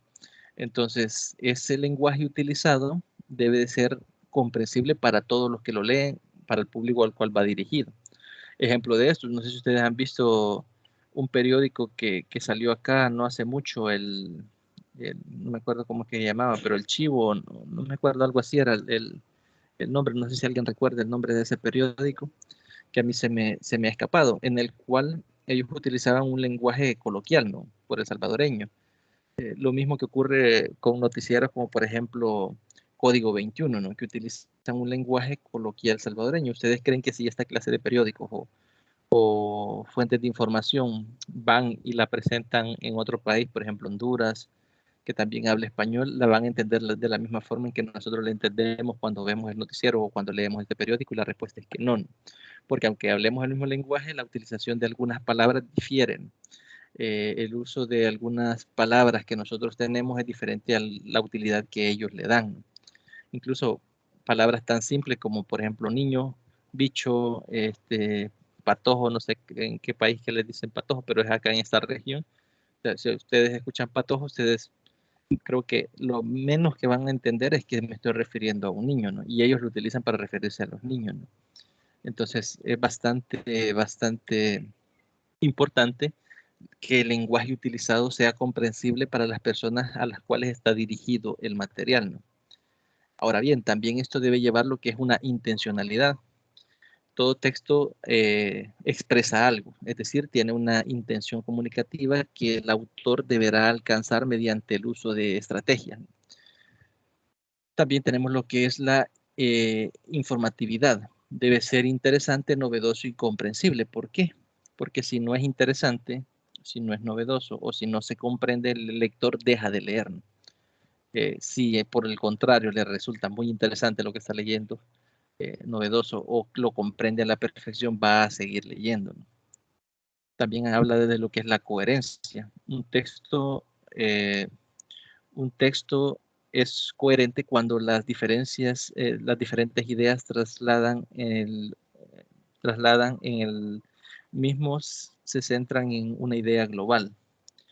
Bueno, cuando dice las diferentes ideas tratadas en el mismo se centran en una idea global, es decir, todas las ideas que se están planteando dentro de un texto en particular busca un resultado global, es decir, algo directamente específico. Es como un embudo, ¿no? Partimos de algo un poco general y vamos a medida avanzando en la lectura, haciéndolo más específico hasta llegar a algo particularmente, algo bien definido, ¿no? También tenemos lo que es la organización, ¿no? Que nos dice que el formato de organización de textos escritos conlleva a realizar una pirámide invertida, donde se parte del contenido inicial, el desarrollo y el final, el cual se encarga de darle un cierre fundamentado como resultado de aspectos más relevantes del texto. Por ejemplo, si ustedes alguna vez han leído novelas de suspenso, libros de suspenso, por ejemplo, se van a dar cuenta de que al inicio se plantean cuestiones triviales y generales y a medida va ahondando en el desarrollo, va profundizando a algo en particular hasta llegar a un final fundamentado. Por ejemplo, estas novelas de suspenso, por ejemplo, donde hay asesinatos, donde hay un asesino, si nos fijamos al final, donde nos enteramos quién es el asesino en esta clase de novelas o de lecturas, nos enteramos hasta el final del documento, ¿no? ¿Por qué? Porque la idea es llevar ese interés, explotar ese interés de la persona por saber cuál es ese resultado y al final ese final debe ser fundamentado, ¿no? Es decir, todo lo que se ha llevado a cabo o el hilo conductor que se ha ido llevando, reduciendo todas esas ideas hasta determinar el final, todo esto previo tiene que fundamentar el resultado al cual se ha llegado, ¿no? Eso es lo más importante o lo importante en la organización de los textos, ¿no? También tenemos lo que es la titulación, ¿no? Que básicamente es la elaboración del título, ¿no? Se deben de escribir títulos breves, no ser concisos, es una de las características que debe tener un título donde no debe dar cabida a palabras irrelevantes, ¿no? Los títulos largos son ineficaces, algo ideal es, por ejemplo, de 3 a 6 palabras y alrededor de un 10 como máximo, ¿no? Y aquí podemos, bueno, se puede apreciar un poco un título, ¿no? La historia de Europa, ¿no? Si se fijan acá, solo eran como unas 4 palabras, ¿no? Y es uno de los libros más vendidos, ¿no? Es decir, a veces hablamos de títulos sensacionalistas cuando a veces se plantea un título que es muy interesante, pero al leer el contenido no lo es, ¿no? Entonces, esa es la importancia que tiene un buen título. El hecho de atraer al lector a que realice la lectura, ¿no? También nos dice que debe emplear las palabras específicas. Se concreta en un enunciado, ser concreto en un enunciado y debe evitar las generalidades. Las expresiones ambiguas y el adorno literario son apropiados en la redacción, no son apropiados en la redacción en la redacción de contenidos instruccionales, es decir, debe ser bastante específico y bastante concreto. No hay que dejar las cosas ambiguas en lo que es en el título, en la redacción del título. Y tenemos también que debe impactar desde el comienzo, ¿no? Es decir, colocar en las 2 o 3 primeras palabras del título las palabras claves que representan el concepto o el tema de su contenido. En este caso les puse acá en la imagen lo que es una portada de un diario, ¿no? Como ejemplo de un título bastante llamativo, ¿no? Por ejemplo, dice Perú cerca del Mundial, ¿no? Y según recuerdo yo de esta portada, porque la puse acá adrede, ¿no? Porque faltaban un montón de partidos para que finalizara la, la clasificación mundialista, ¿no? De Perú. No sé si eran como 6 partidos que le faltaban, ¿no? Esto fue del Mundial pasado. Y el título fue eso, Perú cerca del Mundial y le faltaban 6 partidos. Pero ¿por qué se decía esto, no? ¿O por qué el periódico ponía esto?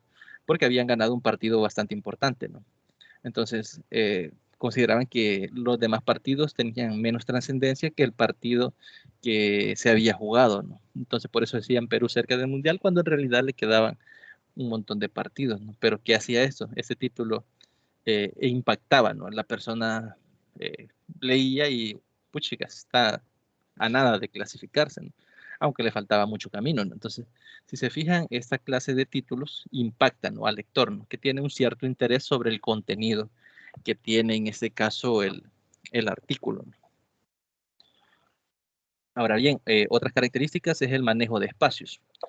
Recuerde que la forma general y el contraste de la página es lo que primero llega al lector. Por ejemplo, usted le presenta un diario en el cual no hay ni una sola imagen y todos los textos están bien agrupados, pues no le va a dar ganas de leer. ¿Por qué? Lo primero que nosotros hacemos cuando vemos una página de un periódico, de un artículo, de un libro, de un documento, es explorar, ¿no? Antes de comenzar la lectura, observamos con nuestros ojos el tamaño de letra, los títulos, observamos las imágenes, si hay algún objeto gráfico por ahí. Entonces, eso es lo primero que como lector observamos. ¿Y qué es lo segundo? Identificamos los elementos de la página, por ejemplo, el título, los bloques de texto, cómo están organizados, si fuesen botones, ¿no? Si fuesen un diario o una página interactiva de internet, etcétera, ¿no?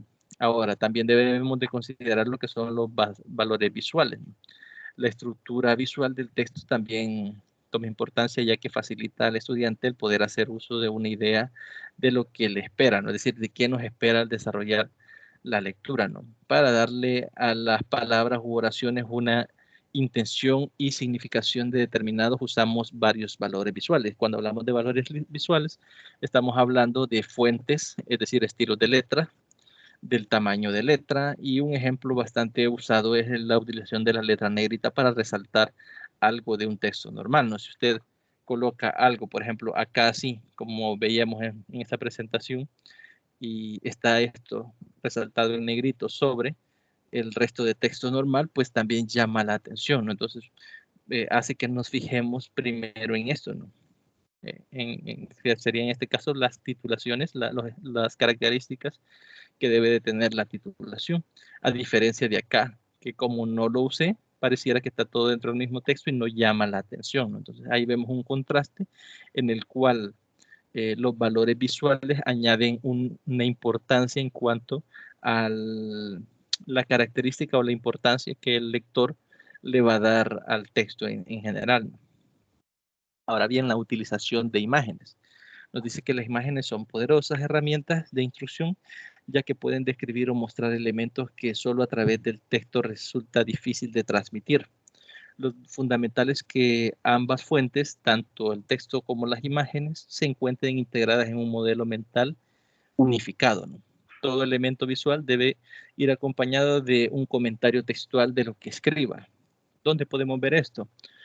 Ustedes cuando leen documentos de lectura de los que se les suben a plataforma, a veces van a ver que aparecen ahí unas imágenes y abajo de esas imágenes o a un lado o arriba aparece el nombre de la imagen, por ejemplo, imagen 1 y de qué trata la imagen. Es decir, hay una descripción de qué está tratando la imagen. Ahí estamos mezclando lo que es un texto con una interpretación visual. Entonces, por eso dice que se debe ir siempre acompañado de ese comentario textual. ¿Por qué?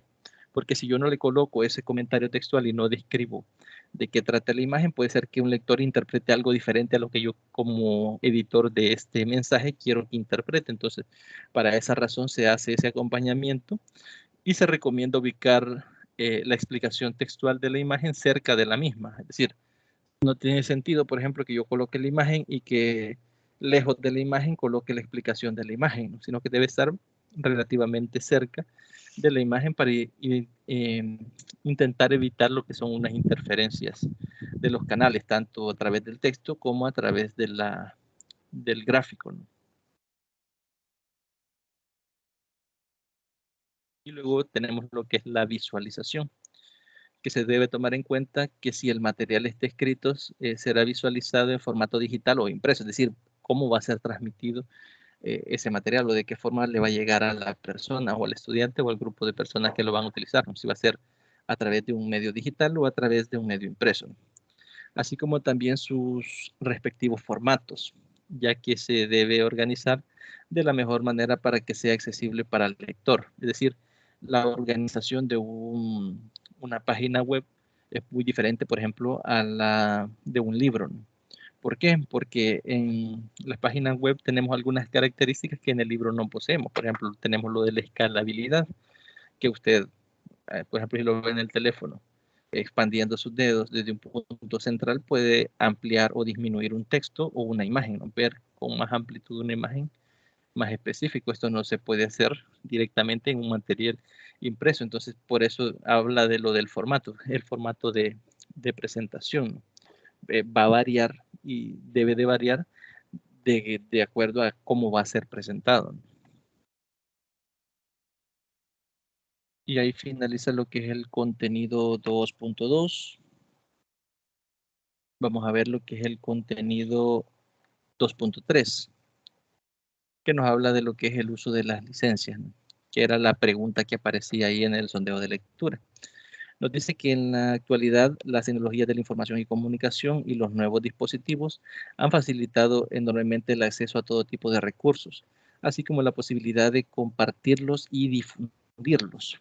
Sin embargo, en todos estos procesos, desde la creación hasta la difusión de cualquier material que encontramos en la red, hay que tener en cuenta la legalidad al respecto de los derechos de autor y de las licencias de uso en cada uno. Por ejemplo, derechos de autor o lo que conocemos como el copyright. Nos dice que los derechos de autor en inglés, conocido como copyright, es el derecho que tiene el creador sobre la obra, es decir, el autor directamente sobre la obra elaborada. Los creadores de las obras, obras literarias y artísticas tienen este derecho que ofrece la protección de la misma. Es decir, nadie les puede despojar directamente de las creaciones que ellos emanan. Por ejemplo, si el día de mañana usted se pone a aprender programación o ya sabe programar y genera alguna aplicación que tiene algún uso y usted la registra, esa aplicación va a ser suya y usted va a tener la decisión total de cómo se utiliza y qué o cómo la pueden utilizar el resto de personas, ¿no? También nos dice que desde el momento en que la obra se crea, la protección que el Estado proporciona al autor de la obra es como un medio probatorio ante terceros y da fe de la existencia de la obra y de la interpretación o de la producción, ¿no? Es decir, puede ser de que de su obra se deriven otras obras, entonces esas otras obras están obligados a darle los derechos de autor de la idea principal siempre a usted, ¿no? Porque son obras derivadas de la que usted diseñó, ¿no? Entonces, es importante tener bastante presente eso, ¿no? Acá había colocado un ejemplo, ¿no? De lo que es GeoGebra, que es el que todos conocemos, el que todos utilizamos, que tenemos muchas libertades para emplearlo, ¿no? Siempre y cuando que nosotros damos el derecho de autor, ¿no? Sabemos que es una calculadora que fue diseñada con esa idea y que terminó siendo una aplicación, ¿no? Un poco más, o un programa un poco más elaborado, ¿no? Ahora bien, una de las características que tienen los derechos de autor y es bastante llamativo es que el derecho dura toda la vida del autor. Por ejemplo, si usted elabora un programa educativo y usted vive 80, 90 años, todo el tiempo que usted viva, esa obra va a estar patentada y va a ser suya. Y todavía después de muerto, la obra seguirá 70 años más. ¿Para qué se hace esto? Para que la obra sea explotada por sus herederos, sus hijos, sus nietos, o pues, en su casa su esposa o su esposo, ¿no? Existen algunas limitaciones o extensiones de los derechos de autor en las cuales se puede hacer uso de estas obras sin necesidad de autorización del autor o del titular del derecho. Por ejemplo, en las realizadas en los círculos estrictamente domésticos, por ejemplo, en la casa, o la utilización de breves fragmentos de la obra para fines didácticos e investigaciones, siempre que indique de manera inconfundible quién fue la fuente, es decir, quién es el autor, es decir, el nombre del autor y de la obra conocidos como se cita en el al calce en el artículo 39 intelectual, es decir, usted puede utilizar pequeños fragmentos de otras obras, pero siempre y cuando se cite al autor específico de la obra, ¿no? Y ahí termina lo que es el contenido 2.3. Ahora pasamos a lo que es el 2.4, que es lo recursos abiertos.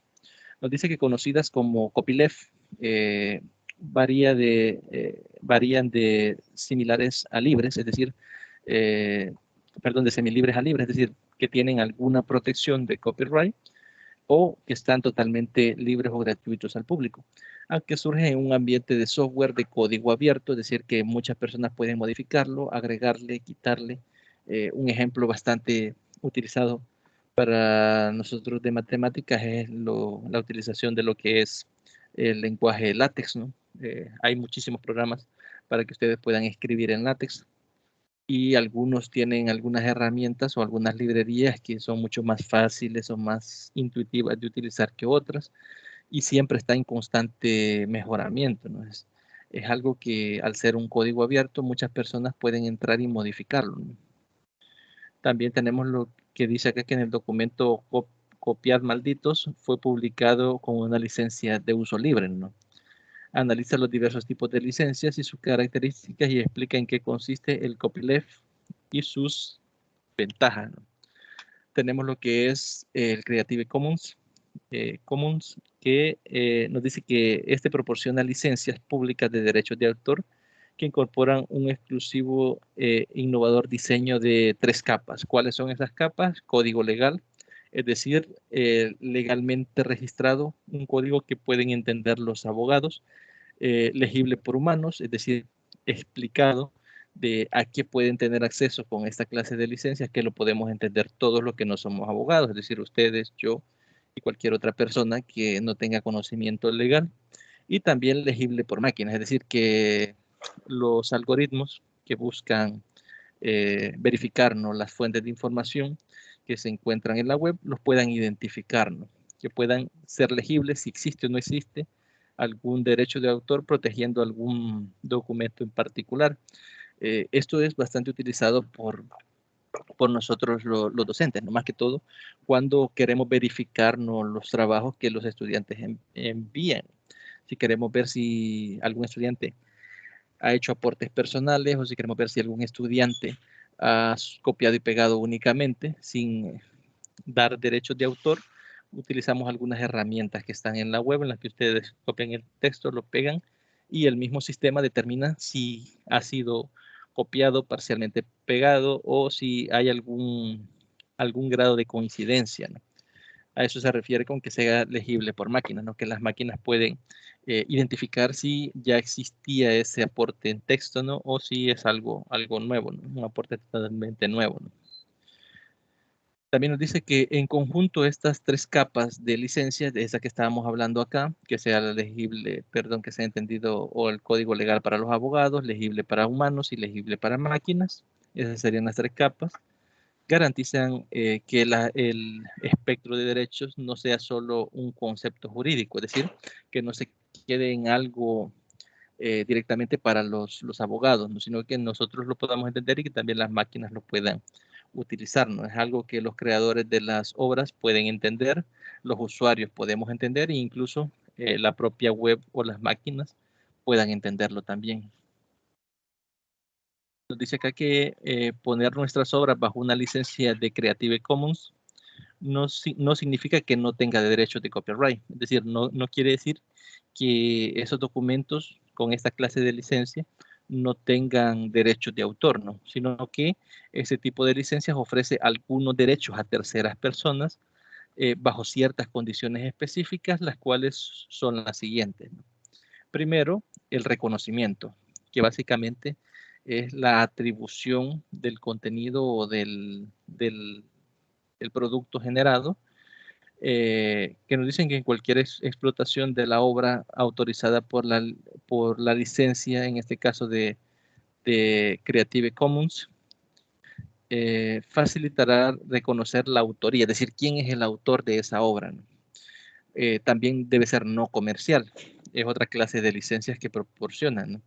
La explotación de la obra queda limitada a queda limitada a usos no comerciales, es decir, no se puede comercializar con esa obra, no pueden lucrarse con esa obra en particular, ¿no? Otra de las licencias es sin obras derivadas, es decir, que no hayan obras derivadas de la obra original. La autorización no incluye la transformación para crear una obra derivada, ¿no? Modificaciones no. Entonces, ese es otro de los tipos de licencia. Y la última, compartir igual, ¿no? Que incluye la creación de obras derivadas. Aquí sí, al contrario de la anterior, sí se pueden hacer obras derivadas, pero siempre que mantengan la misma licencia. Es decir, si usted utilizó una licencia de compartir igual, usted puede modificar las que ya están bajo esa licencia, pero el resultado suyo debe de quedar también acá en compartir igual. Debe de mantener esta misma licencia, ¿no? Por eso es que aparece acá como una flecha regresando, ¿no? Es decir, todo lo que se genere, todo lo que se produzca, debe de quedar con este mismo licencia para que otras personas a futuro puedan emplearlas o utilizarlas también. Con estas 4 condiciones que veíamos anteriormente, se pueden generar 6 combinaciones que producen las licenciaturas de Creative Commons. En este caso, por cuestiones de tiempo, solo agregué 3. Tenemos la licencia de reconocimiento que le permite cualquier explotación, la explotación de la obra, incluyendo la finalidad comercial, así como la creación de obras derivadas, la distribución de las cuales también está permitida sin ninguna restricción, siempre y cuando se atribuya el reconocimiento del cual fue modificado o del cual fue inspirado, ¿no? Tenemos también lo que es el reconocimiento, que en este caso es un reconocimiento no comercial. Se permite la generación de obras derivadas siempre que no se haga de uso comercial. Es decir, puede hacer obras derivadas de la obra original, pero sin fines de lucro. Tampoco se puede utilizar la obra original con finalidades comerciales. Es decir, no se puede utilizar ni la obra comercial con fines de lucro, ni una obra derivada de la obra original para fines de lucro. La siguiente licencia es el reconocimiento no comercial sin obra derivada. En este caso, no se permite el uso comercial de la obra original ni de generaciones de otras obras derivadas. Es decir, no se puede comercializar la obra original y no podemos hacer obras derivadas de esta. Y aquí están esos 3 ejemplos de licencia. Ahí en el material aparecen 6. Los invito a revisar los otros 3. Tenemos ahora lo que es el movimiento educativo abierto. Primero definimos qué es el movimiento educativo abierto. Nos dice que es una forma de adquirir e intercambiar conocimiento con otras personas, con un enfoque constructivista, en donde los recursos y materiales deben ser gratuitos, en un ambiente cambiante, por lo cual quien participe en él deberá estar listo para aprender y desaprender constantemente. Los fines de este movimiento son acceder, colaborar y movilizar recursos educativos de manera libre, es decir, de manera gratuita. Las bases son recursos educativos abiertos, que son sus siglas REA. Dichos recursos se usan para la enseñanza y el aprendizaje y también para la investigación. Es decir, como les menciono, a veces hay libros o textos que no son tan conocidos, pero que son textos de origen abierto compartido en esta comunidad abierta, ¿no? En estos movimientos educativos abiertos. Los REA son recursos destinados para la enseñanza y el aprendizaje y la investigación que residen en el dominio público o que han sido liberados bajo un esquema de licenciamiento que protege la propiedad intelectual y permite su uso de forma pública y gratuita o permite la generación de obras derivadas por otros. Ya veíamos las licencias que dependiendo de la clase de licencia que tiene, así son los derechos que se nos están dando a terceros, ¿no? También nos dice que los recursos educativos abiertos se identifican como, por ejemplo, pueden ser cursos completos, materiales didácticos de cursos, pueden ser módulos, pueden ser libros, pueden ser videos, puede ser software o cualquier otra herramienta o material o técnica empleada para dar soporte al acceso del conocimiento, ¿no? Nos dice también que en la actualidad estos REA se articulan de la siguiente manera. Primero, la producción, que serían recursos abiertos. Un ejemplo de esto es YouTube, ¿no? Que está abierto a todo público. Cualquier persona puede grabar un video y subirlo a YouTube o puede ir y utilizar videos de YouTube. Cabe mencionar que en este caso hay videos que tienen derechos de autor. Hay veces que hay videos que no los podemos utilizar porque al utilizarlos están protegidos con derechos autor. Entonces, en este caso, no todos los materiales que encontramos ahí tienen los mismos derechos de autor. Algunos sí los vamos a poder utilizar y otros no. También tenemos lo que es la selección, catálogo de conocimiento abierto, es decir, cuánta información tenemos disponible en la red para tener acceso a esa información. También tenemos la diseminación, que puede ser a través de academias, a través del gobierno, de industrias, de ONGs, de comunidades o de personas. Por ejemplo, cuando usted sube algo a la red, si usted tiene un canal de YouTube, usted está fungiendo el papel de persona para poder hacer expansivo algún mensaje, ¿no? O en el caso de las comunidades, por ejemplo, lo que les mencionaba de la biblioteca de la universidad, por ahí aparece un enlace en este material en el cual ustedes pueden ir y ver, ¿no?, todo lo que la Universidad Nacional ha puesto a disposición, ¿no?, para que funcionen como REA, ¿no?, en este caso para la comunidad de estudiantes, ¿no?, a nivel internacional, ¿no? De hecho, cuando yo estaba desarrollando mi tesis, muchas de las tesis que yo tomé para extraer algunos fragmentos de alguna información que yo considere valiosa, estaban en otras tesis de Costa Rica o de otros países, ¿no? Es una ayuda bastante importante para generar más conocimiento, ¿no? Tenemos lo que es la movilización, ¿no?, que es las prácticas educativas. Por ejemplo, todos esos documentos van con el fin de que se puedan utilizar en la enseñanza. Por ejemplo, la utilización de un video, la utilización de GeoGebra, por ejemplo, el hecho de que sea libre o que cualquier persona lo puede utilizar, hace que sea una herramienta más potente, ¿no?, para la enseñanza, ¿no?, que la tenemos más a disposición, ¿no? A veces podemos ver el contraste con aplicaciones, por ejemplo, las de Office, Word, PowerPoint, que antes, ahora ya creo que se ha liberado un poco más esto, incluso para utilizarlo en centros escolares, utilizarlo en universidades, era bastante complejo porque necesitaban pagar la licencia, ¿no?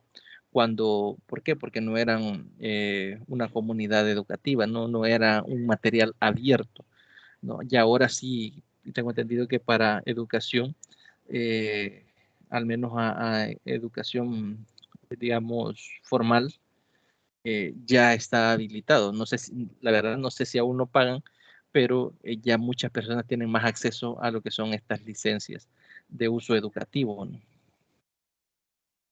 Y tenemos aquí dos de las iniciativas globales de acceso abierto. Tenemos lo que es el Open Education Consortium, que nos dice que es una red sin fines de lucro global basada en miembros de instituciones y organizaciones de educación abierta, y puede acceder a estos en esta página, ¿no? Acá nos da el enlace para que podamos ir y ver, ¿no?, este material abierto, esta organización abierta, ¿no? También tenemos lo que es el OpenGL Course, que ofrece varios cursos gratuitos abiertos en una selección de cursos introductorios impartidos por distinguidos maestros y académicos de la Universidad de Yale. El objetivo del proyecto es ampliar el acceso a los materiales de educación para todos los que deseen aprender, ¿no?, ya que la finalidad es esa, ¿no?, generar más conocimiento. Y nos da también lo que es la página principal a la cual podemos acceder, ¿no? Ahí en el material aparecen varios más, pero en este caso únicamente yo agregué estos dos. Ahí pueden ustedes ver algunos más que aparecen ahí, ¿no? ¿Qué características tienen los REAs y los recursos educativos abiertos? Primero, están compuestos por contenidos de aprendizaje. Segundo, los formatos técnicos son abiertos. Y tercero, las licencias son abiertas, es decir, ya tienen una autorización expresada del autor que permiten mayor flexibilidad y el uso legal de los recursos didácticos. Y también son fáciles de modificar en cualquier software. En cuanto al contenido, los recursos educativos abiertos pueden ser un curso completo, puede ser un plan de clase, puede ser un juego, un artículo científico, puede ser una imagen, puede ser una entrevista, puede ser un audio, un video o aún la combinación de varios de estos tipos de elementos, ¿no? Estas son actividades inherentes de la práctica docente como en la educación básica, ¿no? Acá nos habla de que los recursos educativos abiertos se apoyan en algunas libertades mínimas concedidas al usuario final por el autor de la obra. Para la investigación David Wild, esas libertades se conocen como las 5 RS. Y en este caso, por ejemplo, tenemos revisar, que en este es apartado de adaptar, modificar o traducir, que es lo que les mencionaba. A veces en la búsqueda de contenidos nosotros tenemos la necesidad de adaptar ese contenido a donde nosotros lo vamos a utilizar para que sea entendible. Lo podemos modificar explícitamente para esto y lo podemos traducir. Por ejemplo, si está en inglés y yo lo voy a utilizar acá, pues debo de traducirlo al español, ¿no? También está redistribuir, que es recompartir. Por ejemplo, si yo hice una adaptación de algún test, como les mencioné en el ejemplo durante la tutoría, en ese caso ustedes pueden poner en la red la adaptación que ustedes hicieron. En este caso de ese apartado del autor en particular. También pueden reusar, tienen la libertad de usarlo cuantas veces quieran. También remixar, que básicamente es combinar varios elementos. Puede ser que ustedes estén desarrollando algo en lo cual la información de un autor no sea completa sobre lo que ustedes están desarrollando y necesiten agregar un aporte de otro autor, ¿no? Entonces a eso se le conoce como remixar, ¿no? Que es combinar dos o más materiales, ¿no? También retener, y retener es cuando usted se apropia, ¿no?, de una de esas copias de lo que se ha realizado, ¿no? Por ejemplo, una descarga que usted realice de algún documento que pertenezca o que tenga una licencia abierta, ¿no?, por el autor, usted tiene derecho, ¿no?, a quedarse con esa copia, ¿no? Y también nos dice que los recursos educacionales abiertos generan un proceso de compromiso con los recursos didácticos, enfocados primero en encontrar ese recurso, crear un recurso a partir de ese, adaptar ese recurso, utilizar el recurso y luego compartirlo, ¿no? Y regresa para otra persona encontrarlo, crear, adaptar, usar y compartirlo. Creo que por razones de tiempo ya se nos acabó hasta acá el tiempo. No sé si hay algún comentario, alguna pregunta, algo que deseen expresar. Quedó pendiente lo que es el contenido 2.6, que son repositorios y respaldos. No sé si alguien quiere agregar algo, alguna duda, algún comentario que deseen expresar. Pues lo pueden hacer en este momento.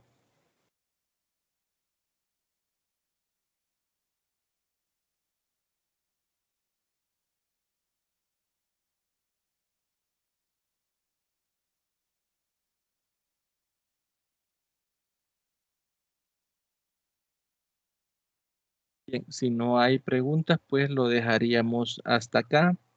Les agradezco por haberse conectado, por haber estado presentes acá, por las participaciones. Cualquier consulta, cualquier pregunta o duda que se les genere y deseen que les apoye, pues no duden en escribirme. Ya saben, pueden hacerlo a través del correo institucional, pueden hacerlo a través de plataforma de mensajería o en los foros de consulta. Entonces, sin más que agregar, les deseo una muy feliz tarde, muy feliz fin de semana.